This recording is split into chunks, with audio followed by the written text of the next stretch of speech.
इतनी भी क्या शीघ्रता है वत्सासुर? ये जाल है, इसका छल है, पर मैं इसके बहकावे में नहीं आऊंगा।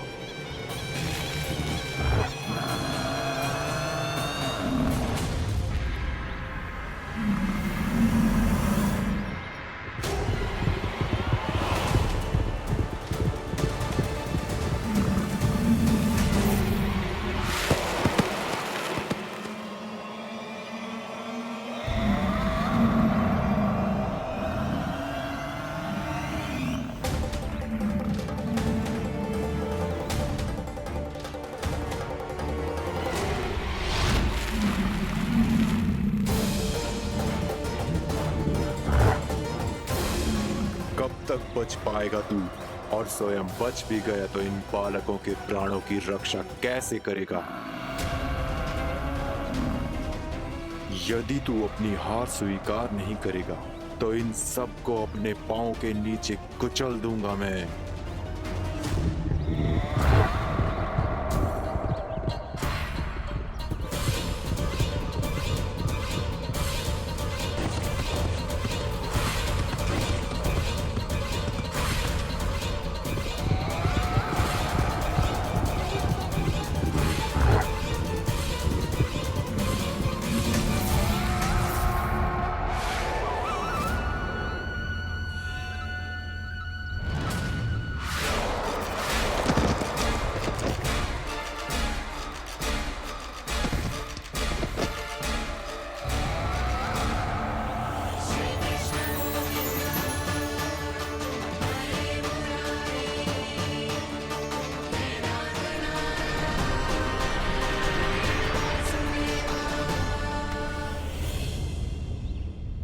उलझन में क्यों प्रमिला? रामीला, पर मैं तो वत्सासुर हूँ। अब हो, पर वत्स से पहले तो प्रमिला थे, माँ भली असुर। तो फिर मैं वत्सासुर कैसे बना प्रभु? एक बार तुम माँ ऋषि वशिष्ठ के आश्रम गए थे। यक्षो, गंधर्वों और देवताओं तक को पराजित करके जिसने अपने अधीन कर लिया, वो मुरुपुत्र प्रमिलासुर आपके द्वार पर खड़ा है। महर्षि वशिष्ठ स्वागत नहीं करेंगे? द्वार पर खड़ा व्यक्ति देवता या असुर नहीं होता है प्रमिला, वो तो बस एक अतिथि होता है, और अतिथियों का स्वागत करना हमारी परंपरा है। आओ। पर वो नहीं जानते थे, अभिमान तुम्हारे विवेक को निकल चुका था। आपने हमारा स्वागत तो कर लिया महर्षि, परंतु यहाँ तो हमारे बैठने के लिए उचित स्थान तक नहीं है। हे माता नंदिनी, असुर राज के लिए आसन की व्यवस्था कीजिए।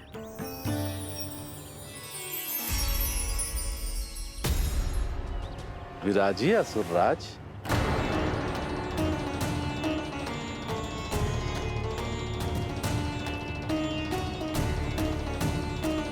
अब जब आपने मुझे बैठने के लिए कहा ही है, तो भोजन की व्यवस्था तो होनी ही चाहिए। अतिथि तो ईश्वर स्वरूप होते हैं प्रमिला, और इनकी इच्छा पूरी करना हमारा कर्तव्य है। हे माता नंदिनी, मेरी विनती स्वीकार करें।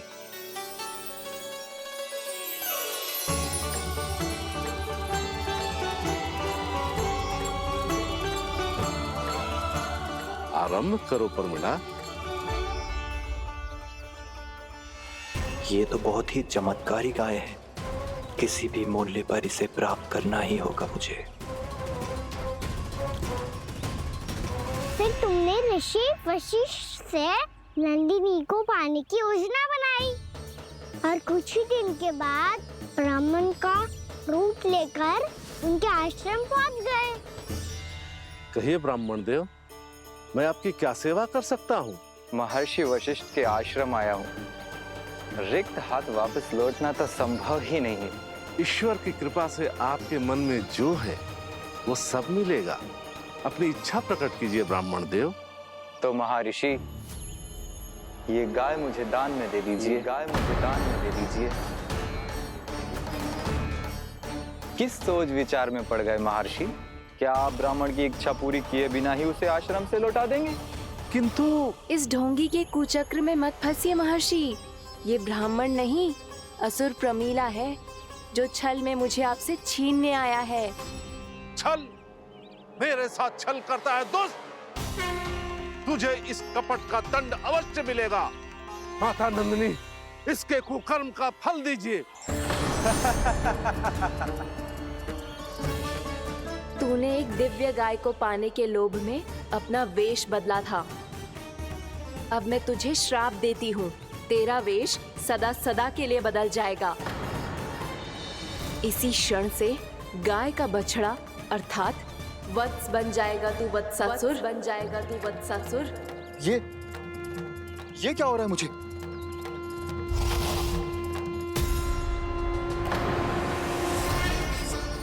मेरा स्वरूप? हाँ। मुझे क्षमा करें मां नंदिनी, अपना श्राप वापस ले लीजिए। महर्षि, मेरी रक्षा करें। मां नंदिनी, मुझे क्षमा कर दीजिए। भूल हो जाने के बाद उसे सुधारने का एक अवसर तो सभी को मिलना चाहिए माँ। इसे क्षमा कर दीजिए माँ, इसे अपनी भूल का पश्चाताप है।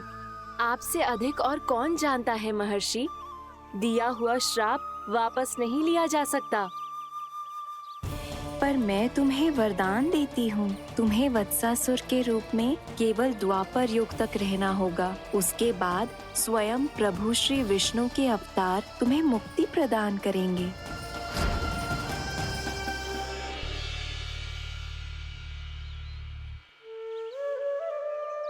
मुझ जैसे मूर्ख अभिमानी दुष्ट को भी आपने मुक्ति प्रदान की प्रभु। जब भी किसी को अपनी भूल का आभास होता है, वो उसी क्षण क्षमा पाने की योग्य बन जाता है। और जिसने वर्षों तक पश्चाताप भी किया हो, उसके लिए तो मुक्ति का मार्ग भी सहज खुल जाता है।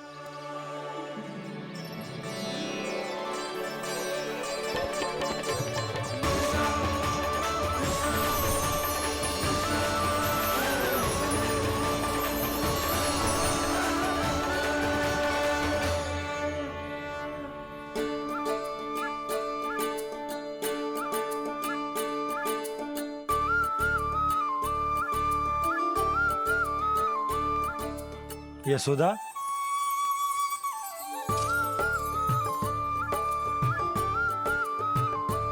यशोदा, कुम्हार के यहाँ से दीपक ले आए हूं। हर बार की भांति इस बार भी पूरा गांव दीपों से जगमगा उठे हो। वृंदावन में जे हमारी पहली दीपावली है और जे हम बड़ी धूमधाम से मनाएंगे। रानी भाभी, तोरण के रूप में जे टांग दो द्वार पे। हाँ, टांग दे। अरे ठहरो, बंसी, जे तोरण थोड़ी ना है। तोरण तो आम के पत्तों और गेंदे के फूल का बनता है। जे किसने कही तुझे ऐसे टांगने के लिए? तोरण क्यों टांगते हैं पता है?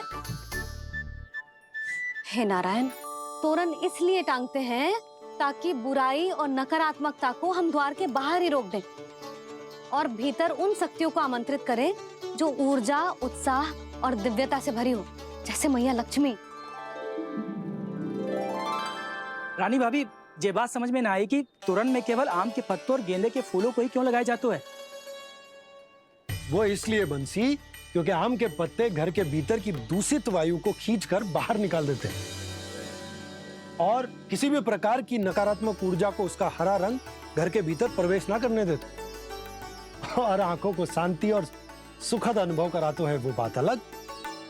इसी प्रकार से गेंदे के फूल भी किसी भी प्रकार की नकारात्मक ऊर्जा को घर के भीतर प्रवेश ना करने देते और उनकी गंध से कीड़े मकोड़े भी घर से दूर ही रहते हैं। समझ में आई बात? जी समझ गए हो। हाँ, तो समझ गए हो तो जा ना, शीघ्र आम के पत्ते लेके आ जा। जी। यशोदा, अपने कान्हा के गौचारण से लौटने की प्रतीक्षा में तुम जितनी व्याकुल हो ना, उतना व्याकुल तो अयोध्यावासी भी ना थे भगवान श्री राम के वनवास से लौटने पर। हर मैया के लिए उसका लल्ला श्री राम ही होता है। अच्छा एक बात बताओ, तुम अपने श्री राम, मेरा अर्थ है कि तुम्हारे लल्ला की प्रतीक्षा ऐसे ही भूखे प्यासे खड़े रहकर इस द्वार पर करने वाली हो क्या? भोजन की स्मृति सता रही है आपको? अपने लल्ला की कोई चिंता ना है। सारे बालक वन में अकेले हैं, अब तो बंसी भी यहाँ आ गए हैं। नारायण ही रक्षा करे उन सबकी, कहीं कोई अनहोनी ना हो जाए। इतने घने वन में कहीं कोई पशु या कोई राक्षस आ गो तो? अभी तो कह रही थी कि तुम्हारा लल्ला श्री राम है। अरे श्री राम तो 14 बरस का वनवास काटकर सुरक्षित अपने घर लौट आए थे। तुम्हारा लल्ला तो सवेरे गया है गौचरण को, गोधूली के पहले वापस आ जाएगा। चिंता मती करो यशोदा, अकेले रहकर सब संभालेगो तभी तो हर परिस्थिति का सामना अच्छे से कर पाएगो।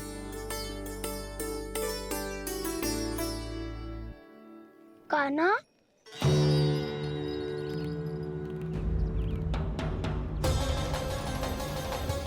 अब की बार तो पूरा फंस गया।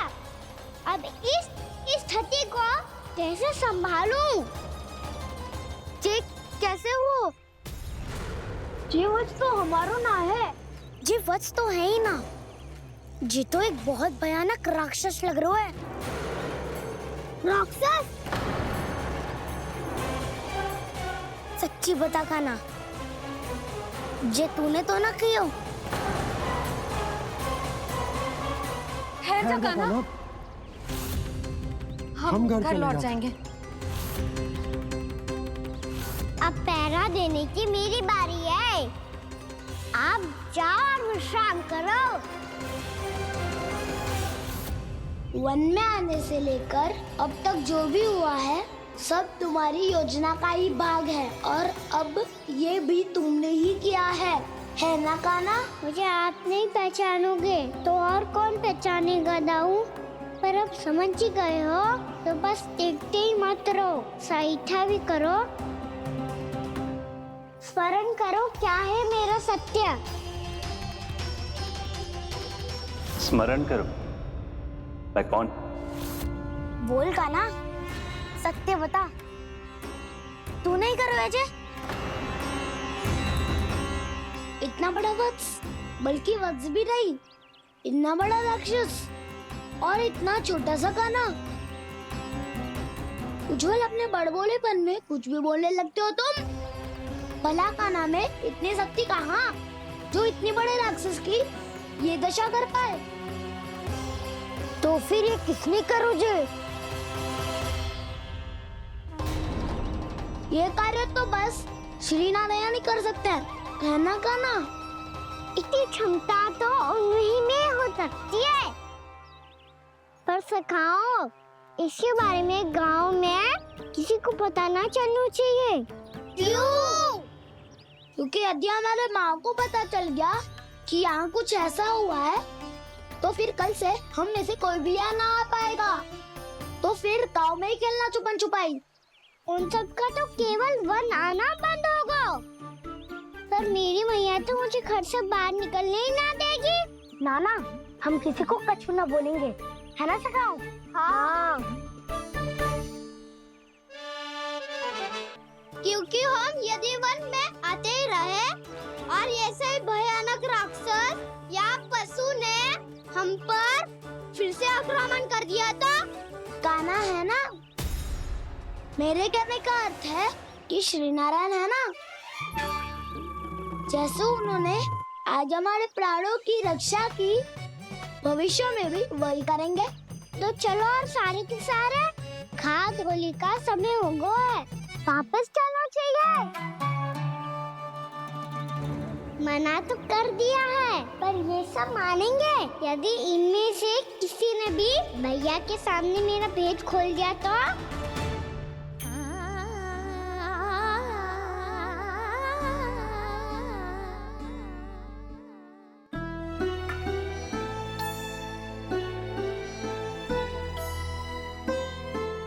यशोदा, आओ कछु खा लो। मैं अब और प्रतीक्षा ना कर सकती, मैं जा रही हूँ। भूखी जाओगी? हाँ। और जब कान्हा पूछेगो कि मैया आपने भोजन कियो कि ना, तो क्या कहोगी? जब उसे पता चलेगा कि उसकी प्यारी मैया उसके बिना भोजन ही ना करती, तो वो स्वयं भी भोजन ना करेगा, पूरे दिन भूखा रहेगा। यही चाहती हो तुम? कान्हा के लिए भोजन कर लो, फिर मैं स्वयं लेकर चलूंगा तुम्हें कान्हा के पास।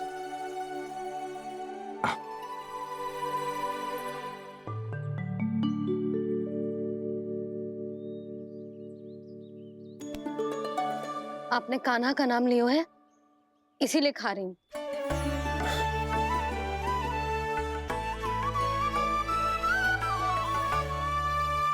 तो जय कृष्ण के नाम को। जय बात। और जय वाला यशोदा, नीलमणि के नाम का। अरे नीलमणि के नाम का मान ना रखोगी तो उसे लगेगा कि ये कृष्ण कान्हा जैसे नए नाम आ जाने से उसका पुराना नाम फीका पड़ गो। स्मरण है ना तुम्हें कि कान्हा के नामकरण से पहले नीलमणि नाम ने हमारा कितना साथ दिया? तो जे तो खाना पड़ेगा। हमने तो वापस न लौटने का वचन दिया था अपने लल्ला को। मैं तो मैया हूँ, ममता में आके अपना वचन भूल जाती हूँ, पर गोपराज तो अपने वचन के पक्के हैं। जे इतनी शीघ्र कैसे तैयार हो गए?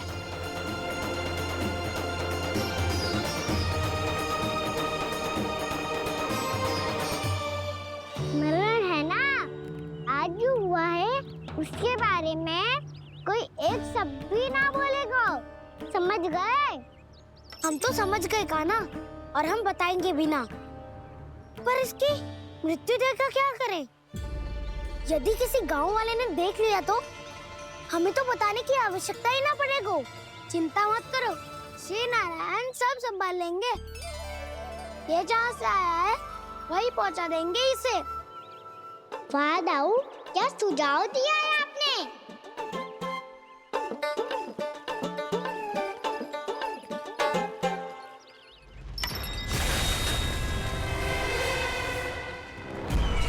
देखना तुम दोनों, जो कोई नहीं कर पाया वो वत्सासुर करके दिखाएगा, बद्ध कर देगा मेरे उस शत्रु का विष्णु अवतार।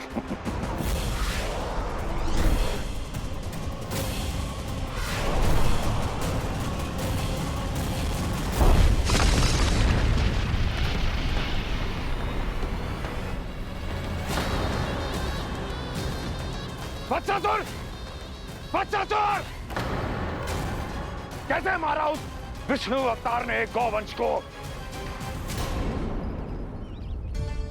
तुमने वत्स का अर्थात गौवंश के जीव का वध किया है कान्हा? नहीं दाऊ, मैंने तो राक्षस वत्सासुर को मोक्ष किया है। अपने कानों को घुमा फिरा के सही सिद्ध मत करो कान्हा। मेरी बात सुनो, मैं दाऊ हूँ तुम्हारा। वो जो भी था पण था तो गौवंश से ही ना। तुमसे उसकी हत्या हुई है और तुम्हें इसका प्रायश्चित करना ही चाहिए। ऐसे कर, कब करे तो मैं गंगा नहा लूं।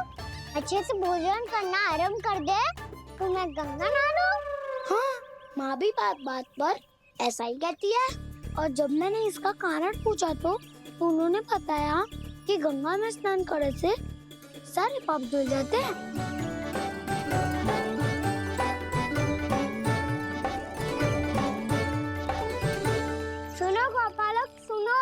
ये सूखा सूखा मार्ग छोड़ो, यमुना जी के किनारे किनारे होके चलते हैं, बहुत आनंद आएगा। कान्हा, मैं गंगा की बात कर रहा था, यमुना की नहीं। तो आप चलिए तो सही।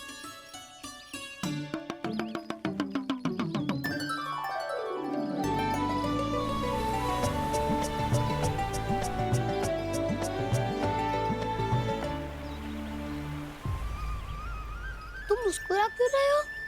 कौन सी योजना बन रही है तुम्हारे मस्तिष्क में? और हम यमुना की ओर क्यों जा रहे हैं? इतनी कोमल और ठंडी है यहाँ की भूमि। कान्हा, बहुत बढ़िया मार्ग चुना है तूने। पिछले मार्ग पे चलते रहते तो घर पहुँचने से पहले ही प्राण निकल जाते हमारे। यही तो यमुना जी का चमत्कार है सखा। अब समझा कि तुमने ये वाला मार्ग क्यों चुना था। पर कान्हा, गंगा स्नान की समस्या का समाधान कैसे निकालोगे तुम? उसमें तो यमुना जी भी सहायता नहीं कर पाएंगी। क्या पता कर ही दे।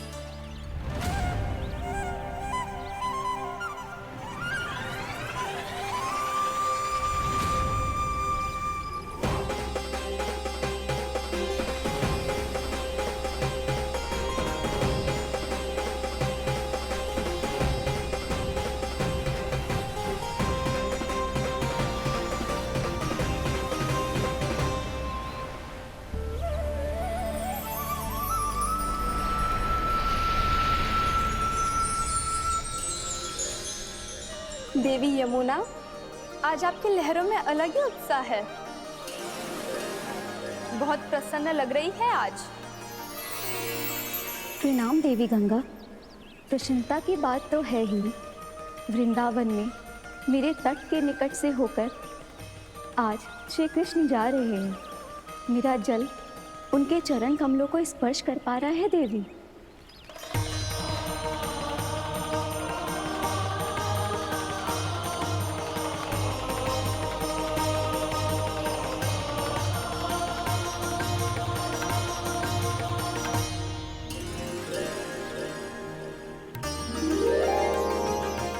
बस यही सोच सोचकर मेरा एक एक बूंद हर्षित हो रहा है देवी। आप कितने सौभाग्यशाली है देवी। प्रभु विष्णु के अवतार श्री कृष्ण के चरण कमलों का स्पर्श, उनका वंदन कर सकती है आप, उनकी लीलाएं देख सकती है, नित्य ही उनके दर्शनों का पुण्य प्रताप प्राप्त कर सकती है। किसी तरह आपके जैसा सौभाग्य मुझे मिल पाता तो धन्य हो जाती मैं। तथास्तु। किसी इच्छा पूरी करने का वरदान दे रहे हो क्या ना? चिंता मत करो दाऊ। अब गंगा जी वृंदावन पधारने वाली है। पर ये कैसे संभव है? यदि श्री कृष्ण चाहें तो सब कुछ संभव है देवी। तो फिर मैं उस क्षण की प्रतीक्षा करूंगी जब प्रभु के दर्शन मुझे भी प्राप्त होंगे। अब हर क्षण मेरे अधरों पर एक ही प्रार्थना होगी कि वो क्षण शीघ्र आए।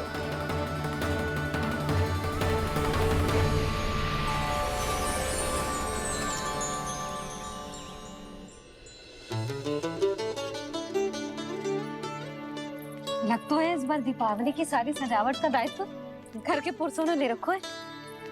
रुको जी, सुनो, आपने तो कान्हा को वचन दिया था ना कि अब हम पीछे पीछे उसके साथ वन में ना जाएंगे। फिर क्यों ले जा रहे हो मुझे? कहीं कान्हा फिर से क्रोधित होगा तो? और आप अपना वचन तोड़ोगे? किसने कही मैं तुम्हें वन ले जा रहा हूँ? हैं? स्मरण करो यशोदा, मैंने कही थी कि मैं तुम्हें कान्हा के पास ले जा रहा हूँ। ध्यान से देखो, गोदली बेला है, कान्हा बस आ तो ही होगा। अच्छा, तो जे चतुराई दिखाई है आपने? दिखानी ही पड़ती है यशोदा रानी, जब अपने लल्ला और लल्ला की मैया को दिए हुए वचन का मान रखना हो तो चतुराई तो दिखानी पड़ेगी ना। आओ।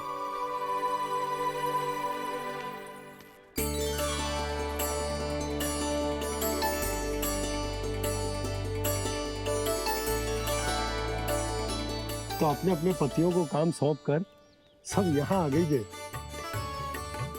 इसी को तो ममता कहते हैं नंद जी। दीपावली जैसे त्योहार की व्यवस्था छोड़कर सब अपने लल्ला की प्रतीक्षा में हैं। जे आगे सारे बालक। मैया,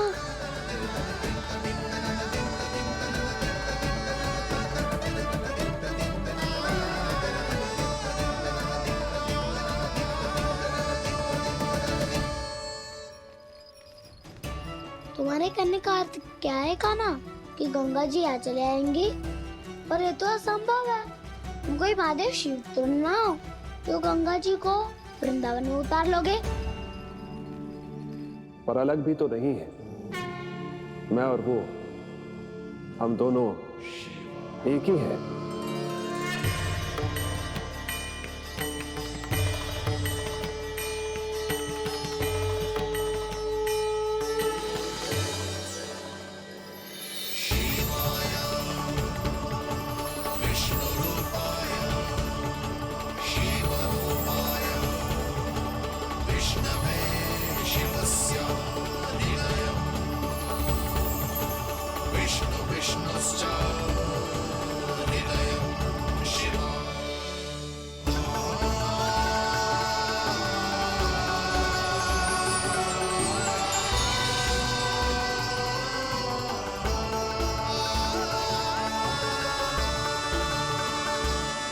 ये क्या देख रहा हूं मैं?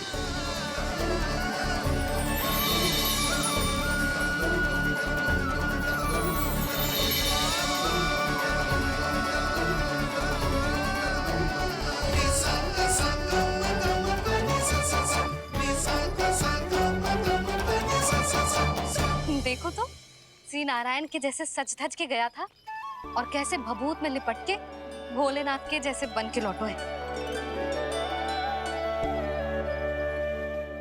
हम दोनों एक ही तो है मैया, कोई अंतर ना है मुझ में और शिव जी में। हम दोनों ही जीव प्रेमी हैं, प्राणियों से भी निस्वार्थ भाव से प्रेम करते हैं और पशुओं से भी। अंतर है तो केवल इतना कि